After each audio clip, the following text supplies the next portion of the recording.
So welcome to Mission Thrift Store Okotoks. Hello? Everybody attention? We put this up here so that you know where you are. Mission Thrift Store Okotoks. We actually have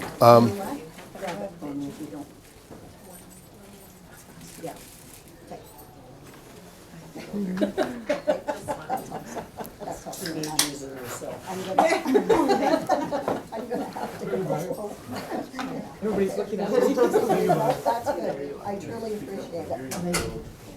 Yes, I know. Yep. Yeah. Awesome. I'll definitely take it.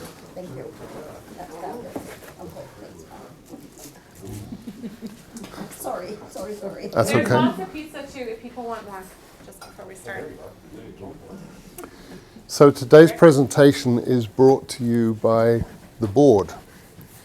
The board has a mandate to help educate the staff and volunteers in various things that we bring into being.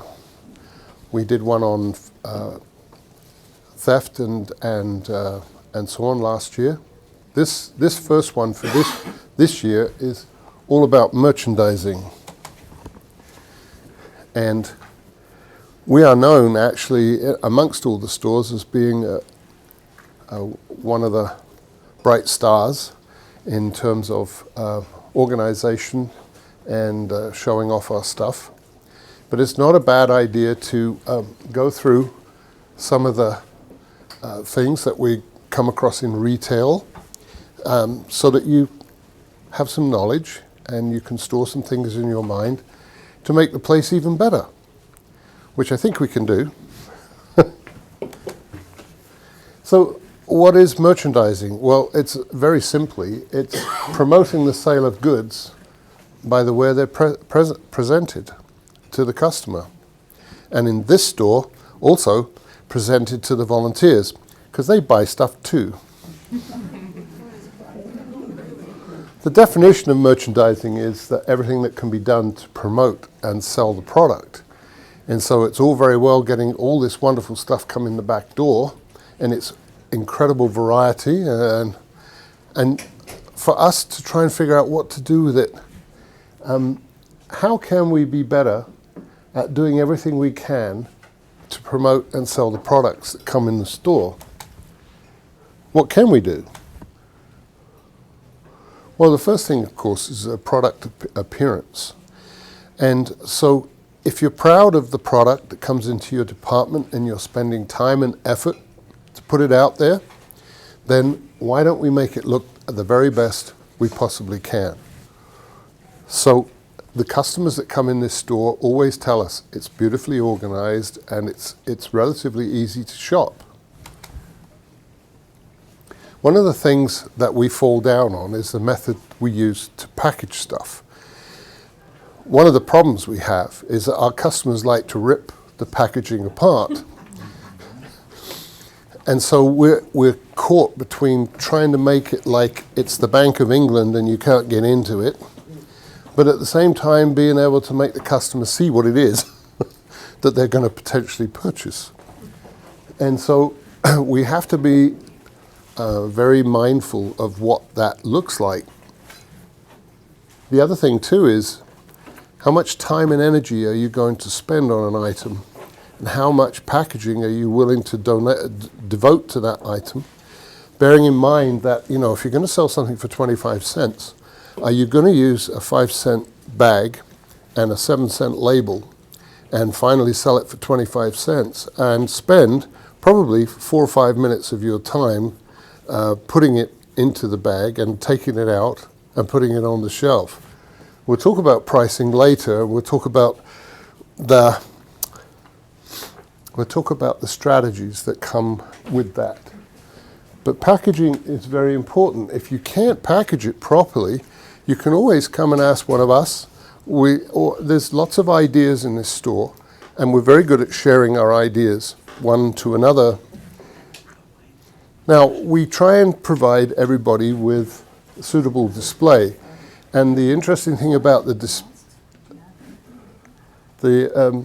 thing about the displays in this store is, and this is very interesting, the square footage or the linear footage of exposure of your product to the customer is directly linked to the percentage of sales that you do. So in the clothing, for instance, they take up 25% of our store. They're also 25% of our sales. If you look at home decor and you measure the linear footage of what they have to put product in front of the customers, it matches the dollar volume that they do in the store. These things change. For instance, media is becoming less popular because everybody's online and so on and so forth, and these things are dying out. And so some of the departments are starting to shrink.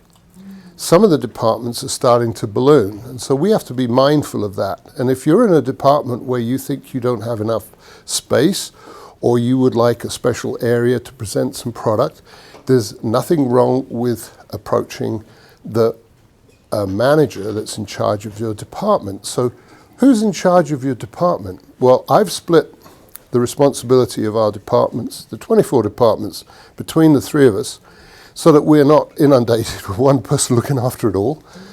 It enables us to focus. And that list of whose department is responsible, Debbie, Karen, or myself, posted on my door, I know. Is it on? It's on your door as well. Staff is on there too. Yeah.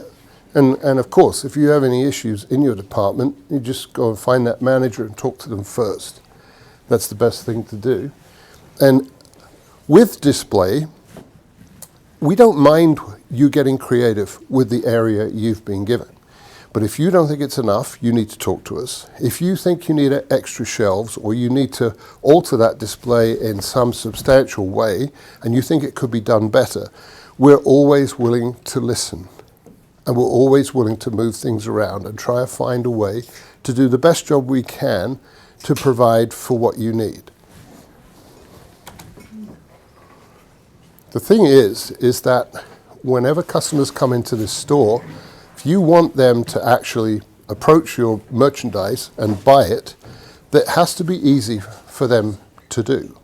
Sometimes what we'll do is we'll try and put too much merchandise out, and it becomes like a rummage sale for them. This happens a lot in hardware. It can happen in sporting goods. There's this push to get everything that you have in your sorting area onto the floor as fast as possible. And that is not the case. That's not what we want to do, okay? A lot of times, crowding your bins and so on makes it harder for the customer to shop. It makes them frustrated and they'll walk straight by it. They don't have the time or the energy. And so a lot of times what you need to do is maybe hold some product back and gradually put it out during the day. And not be scared to have a few bins back here that still have some items in that you can put out as time passes, okay? The customers will buy from a display where they can clearly see the items and they can choose them. They don't want to have to fight to try and find things they want. So what we want to do is provide you with the means to do the best job of merchandising and to get your product. Of course, there's a lot of creativity going into how you put your stuff out there. We'll show you some pictures in a minute of some creative methods. But I had somebody come to me yesterday from Housewares and said, you know, we could do a better job with this if we were to have it here and have this cheap stuff that's taking up all this space moved to maybe round the corner in a less conspicuous place. We've got it wrong. We've got it backwards. What do you think?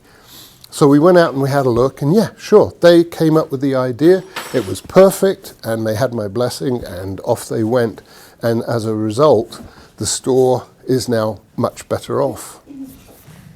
So creativity, so use your creativity in your minds. If you think of anything that can go on in a department that will make it better, we're all ears.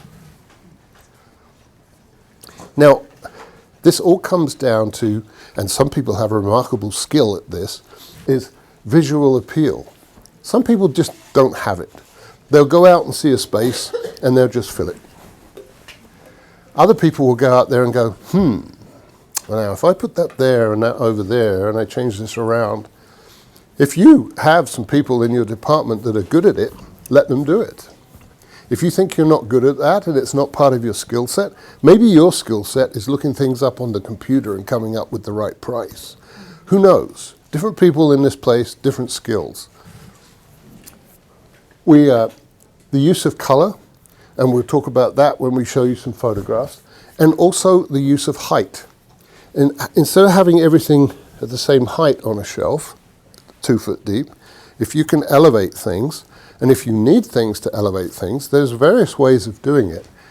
And there's various departments that have things that you can use. For instance, if you go into if you go into Home Decor, sorry, I slipped the advertisement in there by mistake. Home Depot is sponsoring, no. If you go into Home Decor, they have a lot of those plate holders, they have a lot of Perspex things, boxes, and don't be scared to go into other departments and say, can I borrow this, can I use this? And it doesn't matter if it has a price tag on it. If you think that there's some things in other departments that will highlight what you're trying to do, go for it. You have our blessing. It's a wonderful thing, and we'll show you some of that in a minute. And so the whole idea is, instead of it being a task for that person to shop, they're actually drawn to the display, and there's an enticement for them to actually spend some time looking, and that's what merchandising's all about, is this draw, this interest.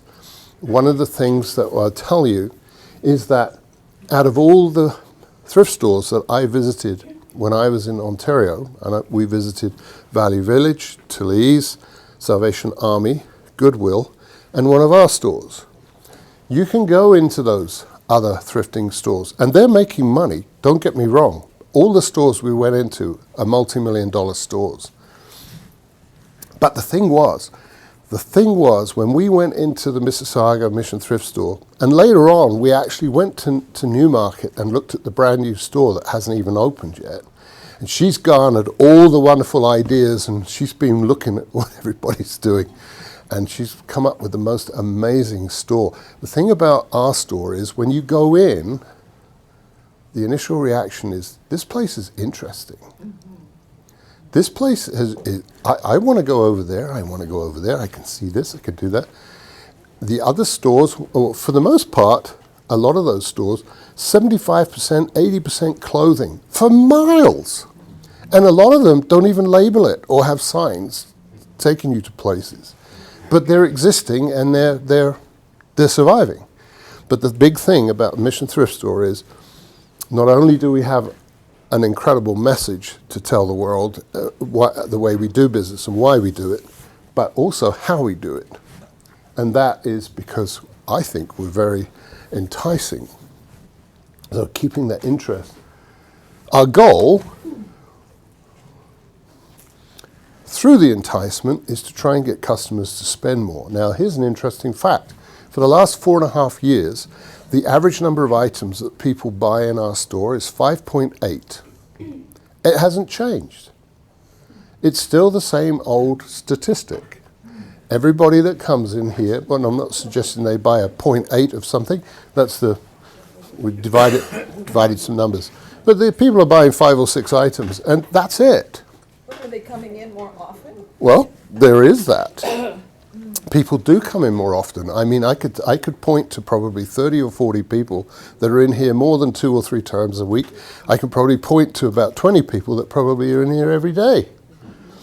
So when I tell you last year we had over 100,000 customers in here, what I mean is 100,000 transactions at cash. But if that same person came in 5 times, right? That's an interesting point. But give them, yeah. Okay. Well, we're looking for somebody to recruit these people. Maybe you. Well, we're trying to get them to spend more. One of the things is to pick up more items and take them out of the store. The second thing is, for the last 4.5 years, the average purchase has never exceeded $20. That's where it sits. And so they're buying 5 items, spending $20. That's the average numbers. That's what they do. And so where does our growth come from? Well, last year, 20% increase in customers, or purchases, I should say. This year, January, 20.1% increase in customers or purchases. This is where we're getting our volume from. It's why we need a bigger store. So I'm not quite sure how we're going to jam all these people in here when they come to shop. But, I mean, we are already this year up 28%, 33% in sales. We did $157,000 last month. I was expecting us to do 140. Last year we did 125,000. And I have to tell you, in a manager's meeting, every store's the same. Across Alberta, they've all got the same numbers going on. So Mission Thrift Store's doing something right. We can do it better though. But we're trying to get people to spend more and pick up more items. And this is a way we can do it, okay? So one of the things is, if we give you space to show up things, are you using that available space in the best way possible? And I'll go back to that instance that I told you about housewares, where they wanted to move some stuff around. They felt that the end cap was not producing the money it should. It's a 5-foot section that should be producing this much money. And it was full of things that were like 25, 50 cents, wrong stuff, wrong place, right? They moved them around into some bins, and they put some stuff there that they really wanted to show off. Now that 5-foot section is going to make 3 times the amount of money. So you guys, as you work in your departments and come up with this creativity, you can actually stimulate this business to thrive in ways you probably can't imagine. Let's put it this way. If through your creativity and your ability to do those wonderful things gave us a 10% increase in business, if I told you we were a $2 million store, now we're a $2.2 million store, just because you got clever and creative.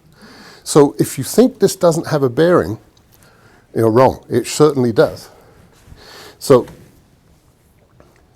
this is something that leads directly into the next topic, which is price setting. We had Andrea in stationery mentioned to us in the last group.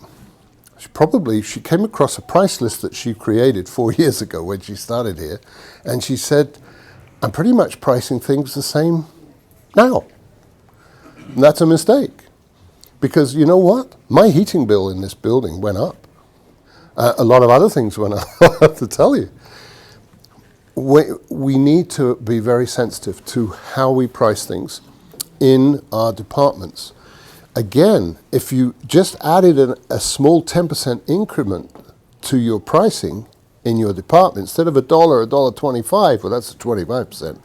But even if you added a nickel or a dime, again, $2 million business going to 2.2. Add the creativity, now we're at 2.4. You can affect what comes in this building. So price setting, we're going to ask you guys to be very, very particular about what it is you're putting those stickers on your product. Average purchase price of an item in Value Village is $9. Average purchase item in Goodwill is $6. Average purchasing price in this store is $3.28. Now, I'm not suggesting we go out and double everything and really tick the customers off. That's not what we need to do. But I do put it to you that there are some things in your department maybe you could add 25 or 50 cents to. Now, it has to be done thoughtfully, because some things you just can't. I mean, some things are on the way out, some things you can almost give away. I mean, talk to Olive about knitting needles, and there you have a subject for the next half an hour. Some things, though, that you sell, you could get more money for without upsetting the customer, but at the same time compensating for the increase in costs of running this business and maybe bringing us up a little bit into the realms of it. We're still very fair. We're still a great place to shop. But things can be just a little more money. So price setting. And then the other thing too is constantly keeping your display looked after, neat, attractive. And that also means that if you walk past somebody else's display and you see somebody draped a pair of jeans across their cutlery or whatever it is, that as we move around the place, we will look after each other as well. But also, when we go out, when we first come in to our department each day, maybe take a quick jaunt around and see, do we have too many dust bunnies? Because we grow dust bunnies in this place. We should sell them. Should put six in a bag for 50 cents.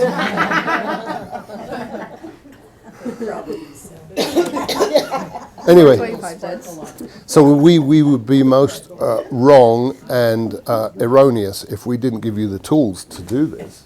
So a lot of you like to go for some signage.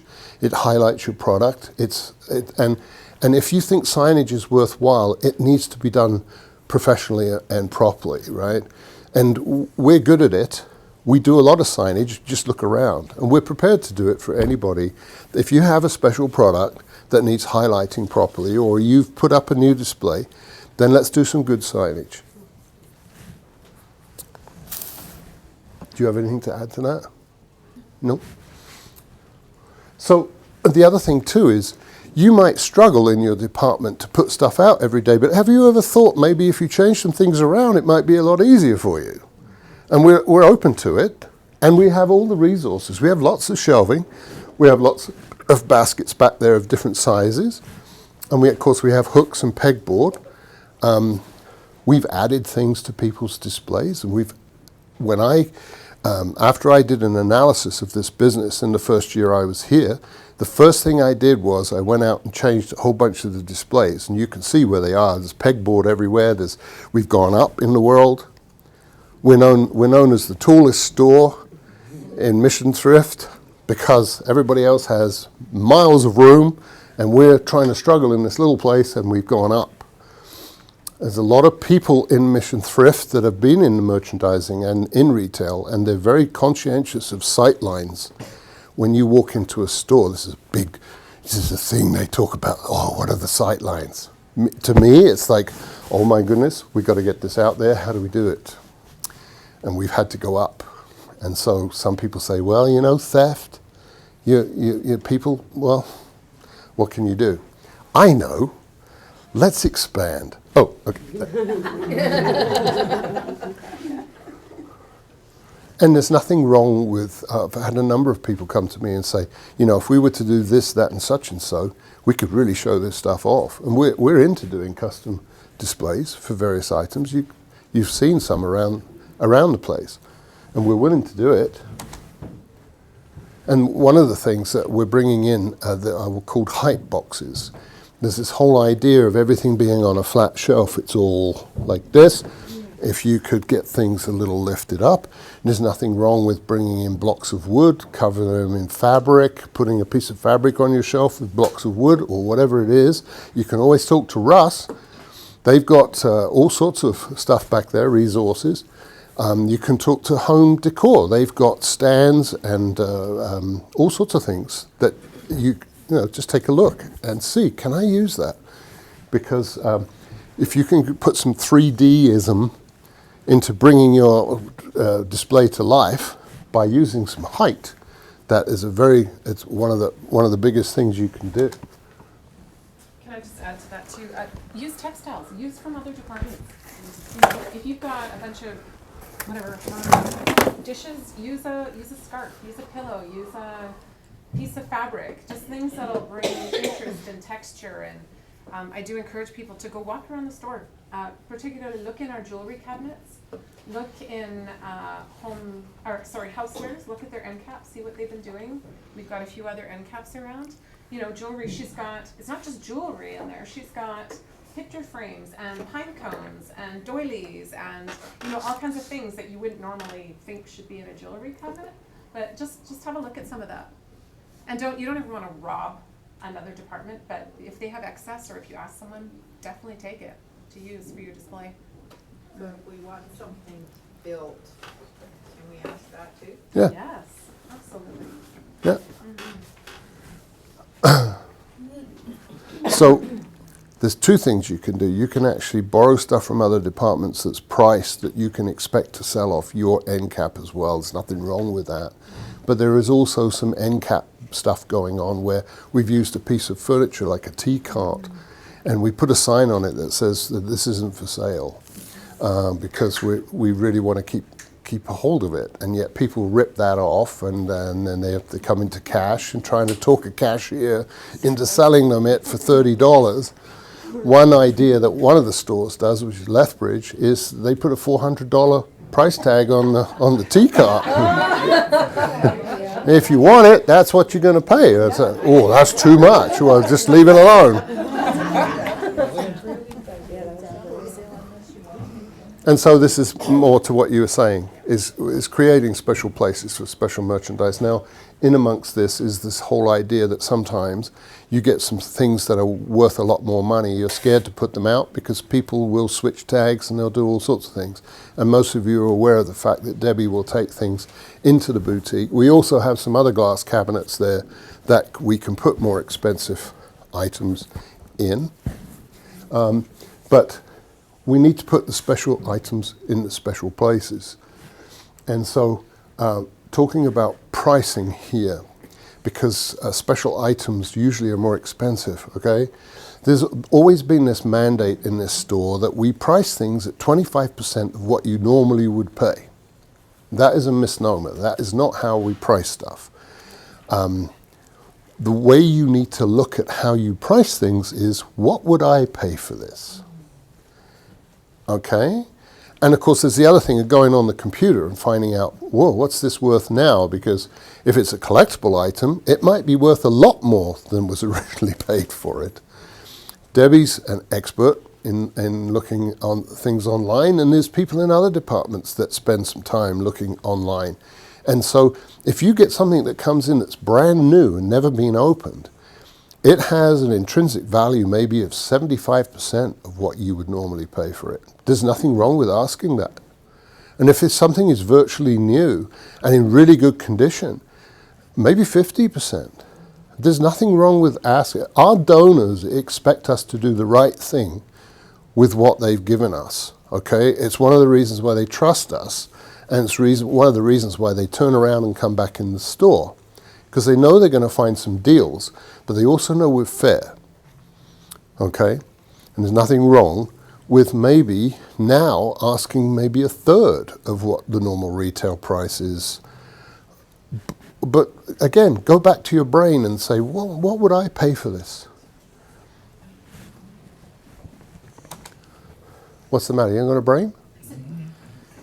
I said, don't ask me, my brain is like 25%. So now we took some pictures of various stores in different places, just to reinforce some of the things that Karen was saying about different textures, combining different things. This is Lethbridge. When they got their huge, great store, they thought, oh, we can get artsy, we can do some amazing stuff. And this is the wall where they cut all these tables in half, painted them all grey, and covered the whole wall with this tables. And then they used it to put unique things on it. And when we expand, just don't all rush at once. When we came out of COVID, after we had that 2-month shutdown, we had a chance to go around and clean up and do the things that we talked about today. And we did it in home decor. And before we opened, this is what home decor looked like just before we reopened. There is a perfectly merchandised area. And clean. Clean, inviting, interesting. People want to walk down there and look at everything. There's no tripping hazards. Hmm? No tripping hazards. No tripping hazards, no. clean, like there's a walkway and you don't have to worry about tripping and hurting yourself if you're a customer. Does it still look like that? It can. Let's not pretend it takes a lot of work and a lot of determination. But once you get it to a stage, don't let it go.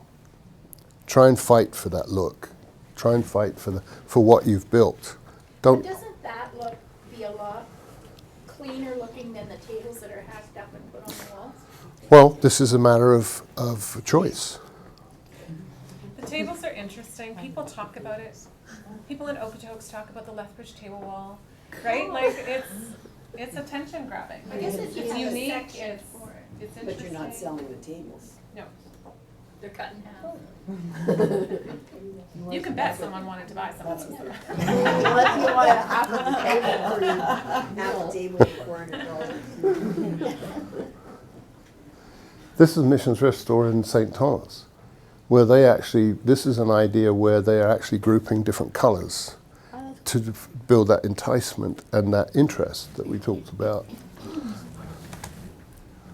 And there's a table that they put out. We don't have much room for table, but I got to tell you right now, the furniture department is struggling to fill their space right now. There's no reason why we couldn't put some tables out with some bigger items from other departments. This is nice.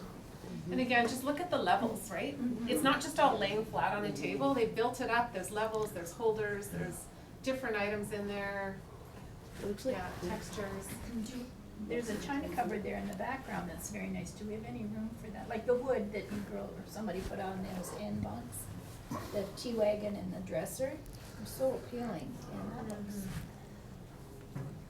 Okay, the most annoying thing, and the most it really is annoying. Those china cabinets with drawers underneath, we can't give them away. But there's something that 10, 12 years ago, people were paying $3,000 or $4,000 for. We can't give them away. I meant just to fill them. No, yes, and we had a bunch at one time.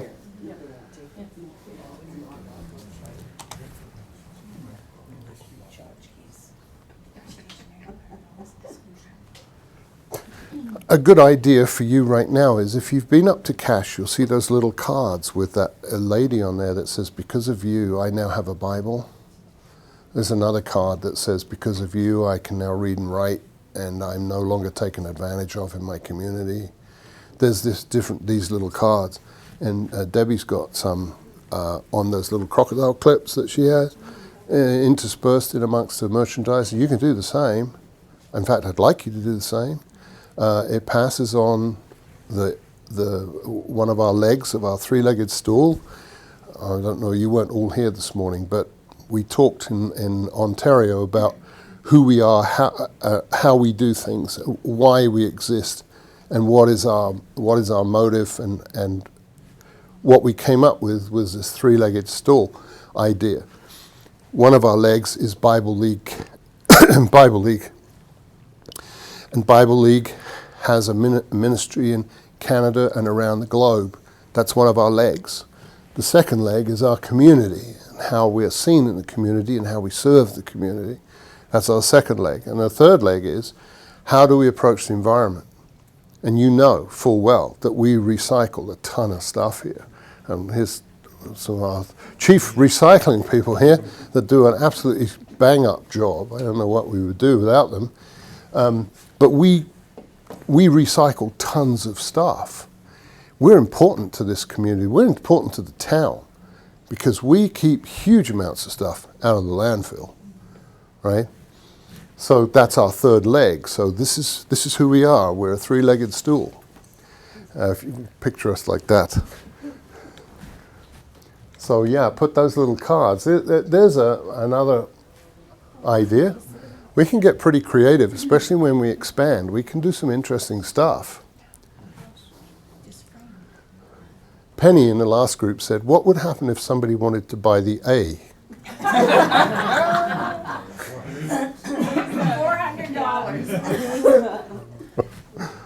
Yeah, $400, yeah. Hey? Oh, it's Canada, eh? There's another idea of using height and using plate racks and so on to get that look that you want. Florals. The only problem with this is that people will touch it. Yeah.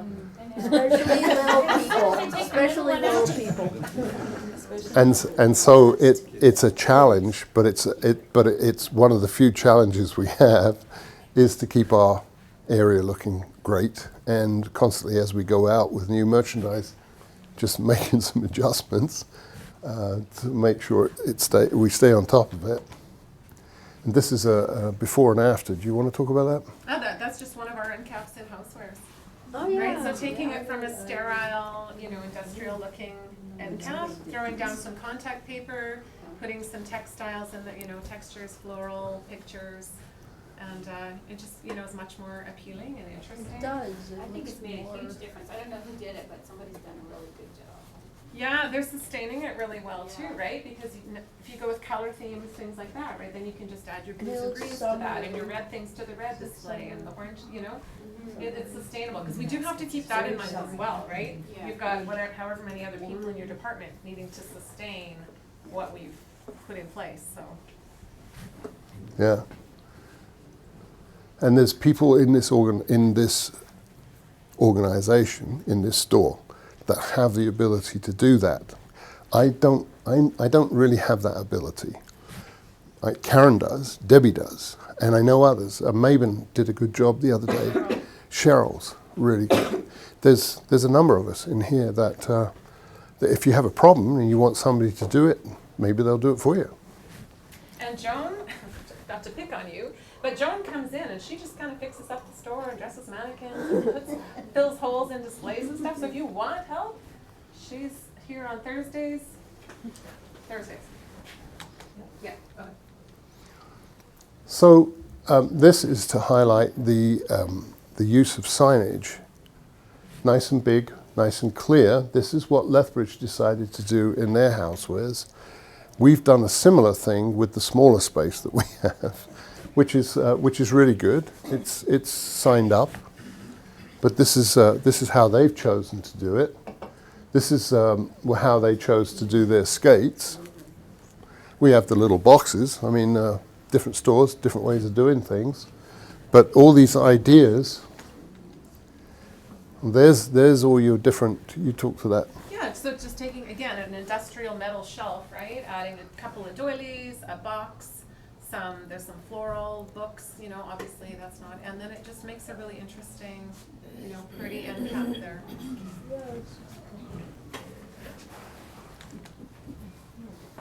Hey, is that the one you did? No. Yeah, I started. Yeah, it, so but- Deb and I did that, yeah, it's just some wallpaper we had, free wallpaper on the back that we It was taped on. gift wrapped, gift wrapped. Oh, sorry, yeah, Yeah, that was gift gift wrap. Yeah, a nice dresser that came in and added some. $400 dresser. Yeah. Using picture hooks, right, to get some height, boxes, baskets. $200 painting. Yep. That's tried to be sold a few times.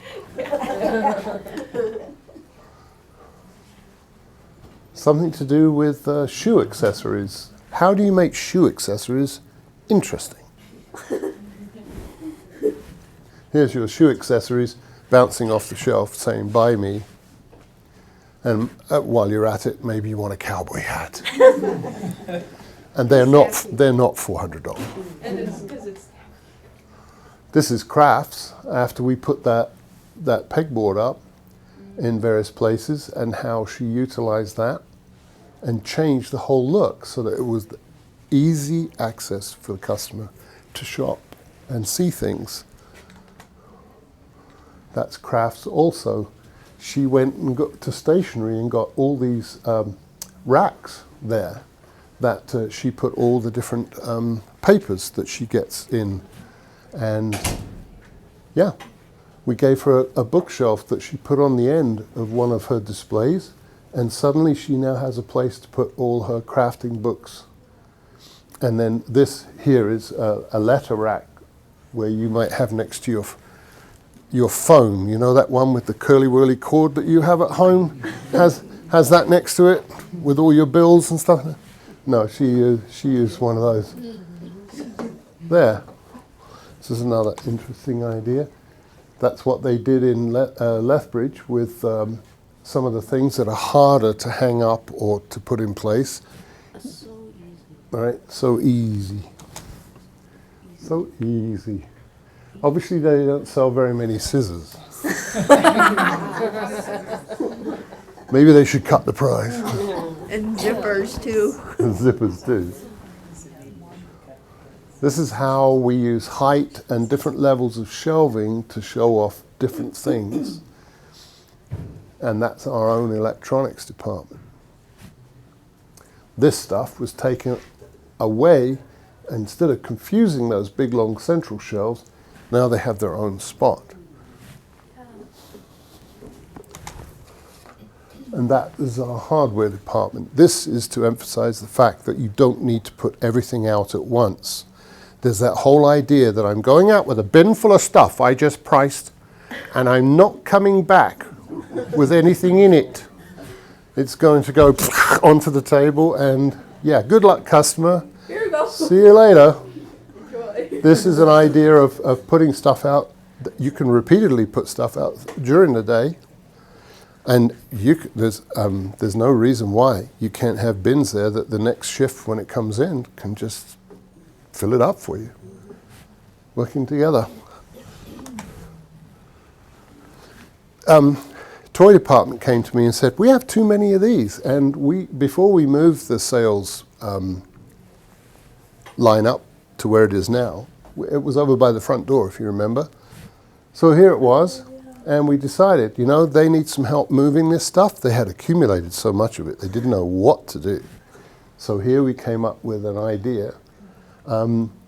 They used all of those peg hooks that have the two things like this, and we put all the dolls by the neck.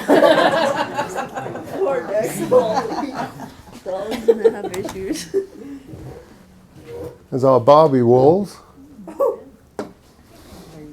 remember that. And that's what the toy department looked like before we opened again after we were off for 2 months, COVID. And what we did was we decided we would clean the entire back out. We priced everything. And these bins up top are full of stuff that fills these bins below.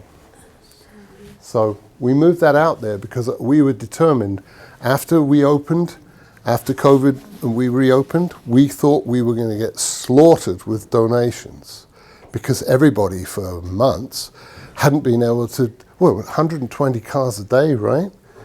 I hadn't been here for 2 months. Oh my God. That's like, 6,000 cars could show up. We better be ready. Fortunately, God calmed them down. They came in. Yeah, we handled it. But this is what we did with toys. And you can see the gardening back there.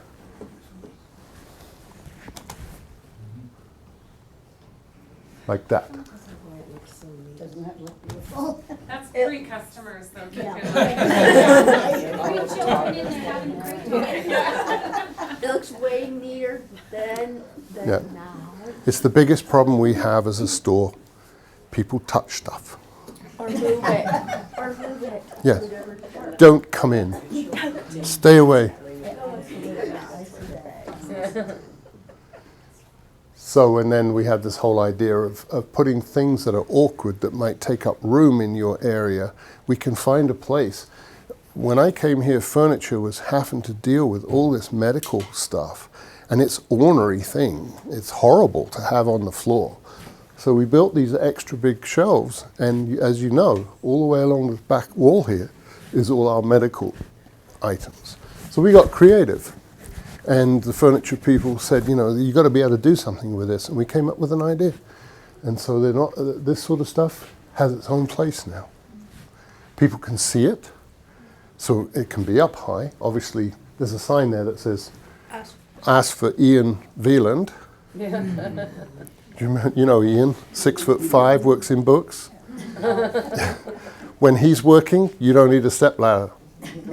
Instead of going, help with a picture in home decor, it's like Ian to home decor. But that's what we did.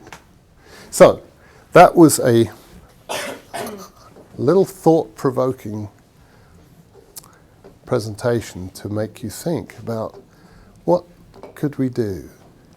Pricing, display, yeah. So the message is we're here for you.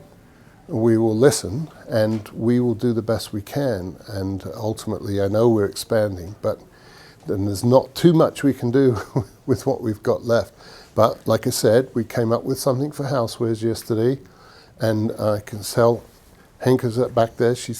Her mind's going crazy. She's like, "Can I get a custom display?" No, my mind's been going on about something for a while. So. Oh, there we go. Because I lost the space for that nice merchandising, Yeah.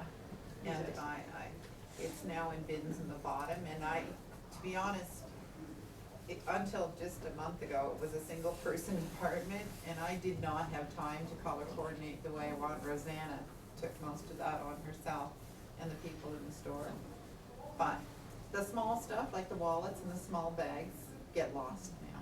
They do. They're just in bins in the bottom, and people just tend to.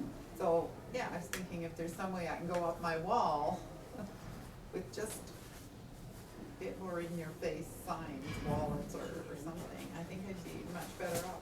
And then I wouldn't need the head scrape. Okay. That's all I was thinking. There's gotta be some way to do that. Yeah.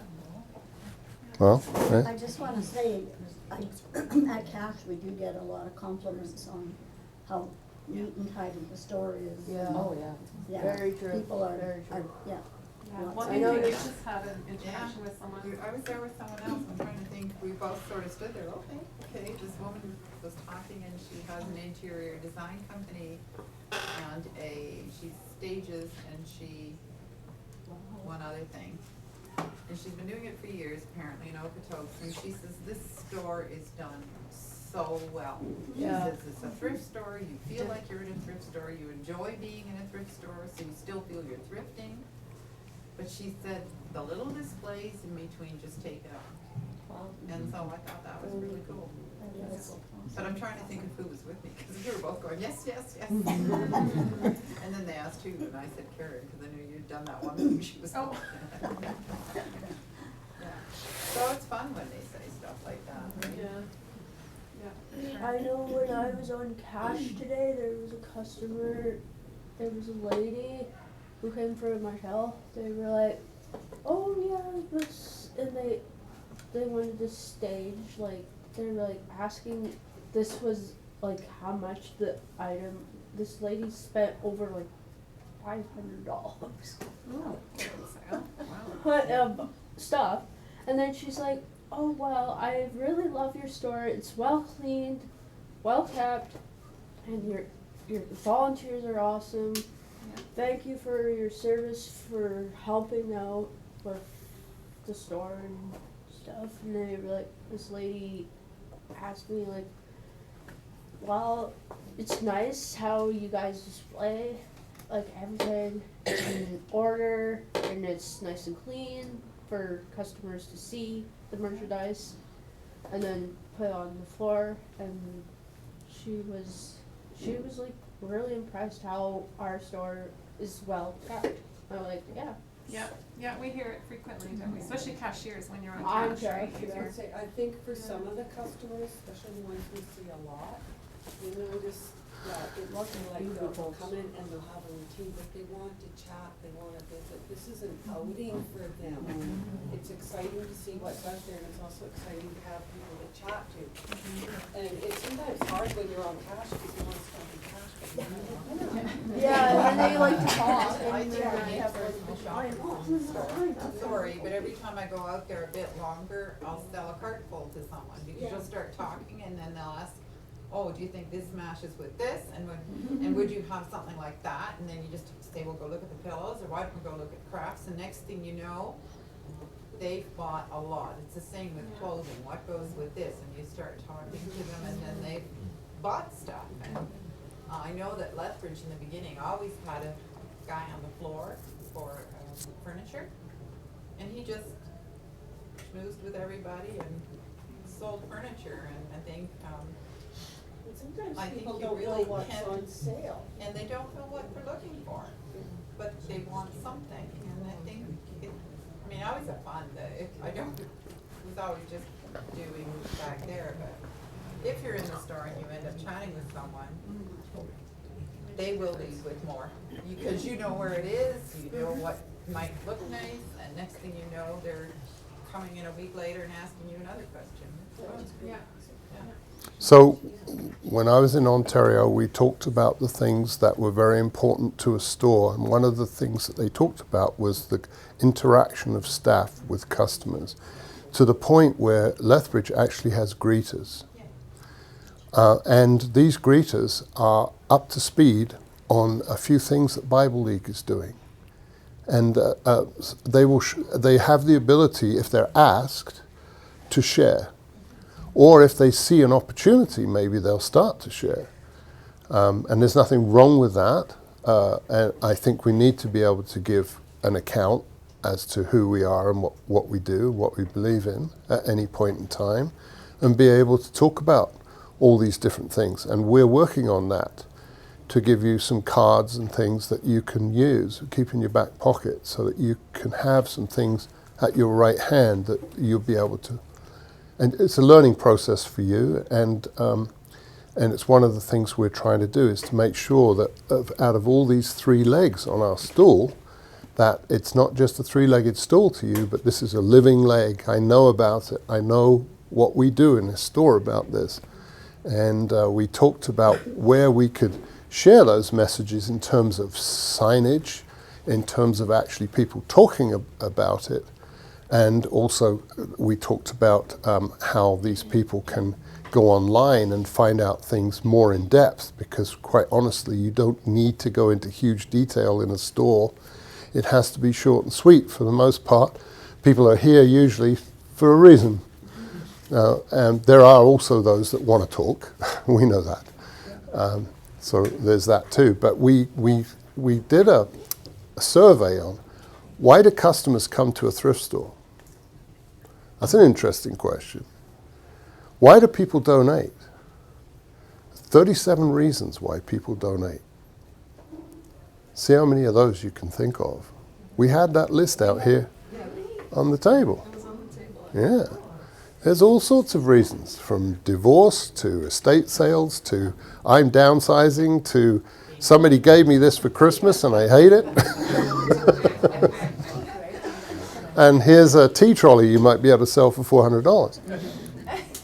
But there are lots of reasons why people come to stores, and we know that there are people that come specifically to our store because they trust us and they know what we're up to. So, yeah, we'll be sharing a bit more of that.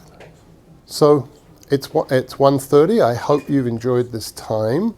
Has anybody else got anything else to say before we leave? Just parking in the new store, they're going to 85 parking lot a bit more. 85 new spots. Okay. New spots. What's the latest on the progress of that?